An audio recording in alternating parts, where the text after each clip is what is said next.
최근 퇴직연금 제도를 둘러싼 화두는 어떻게 수익률을 높일 것이냐였습니다. 사전 지정 운용제도인 디폴트 옵션도 이런 과정에서 나온 건데요. 그런데 수익률보다는 지급 방식이나 안정성에 초점을 맞춰야 한다는 목소리도 커지고 있습니다. 어떤 얘기인지 이광호 기자와 함께 짚어보겠습니다. 수익률도 수익률인데 지급 방식이나 안정성을 고려해야 한다는 얘기 왜 나오는 겁니까?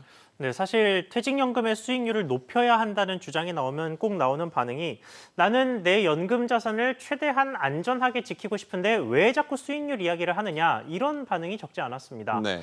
그리고 현재 시점에서 퇴직연금에 담는 상품 중에 원리금 보장형의 수익률이나 투자 자산인 실적 배당형 상품이나 보시는 것처럼 수익률이 높지 않은 건 매한가지거든요. 네. 물론 이 수익률이 높아지면 좋기야 하겠지만 현 시점에서는 어떻게 더 안정적인 노후 보장을 제공할 수 있을지에 관심을 가지는 사람들이 생기고 있는 겁니다. 어느 장단에 맞춰야 되는 건가 싶긴 한데 그럼 구체적으로 어떻게 하자는 겁니까? 네, 오늘 안호영 더불어민주당 의원과 강은미 정의당 의원 주최로 관련해서 토론회가 열렸습니다. 여기서 퇴직연금의 실질적인 연금화를 주장하는 목소리가 나왔는데요. 네. 연금의 연금화 하니까 좀 이상하시죠? 무슨 말인지 직접 들어보시죠.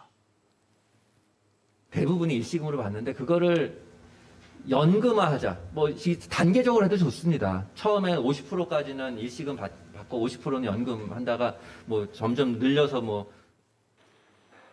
네, 양재진 교수는 이렇게 일시금으로 퇴직금을 받는 문화 때문에 OECD에서도 우리나라 퇴직연금을 사적연금으로 인정하지 않는다고 덧붙였습니다. 더 연금답게 가자 이런 얘기인 것 같은데 또 다른 주장으로는 뭐가 있습니까?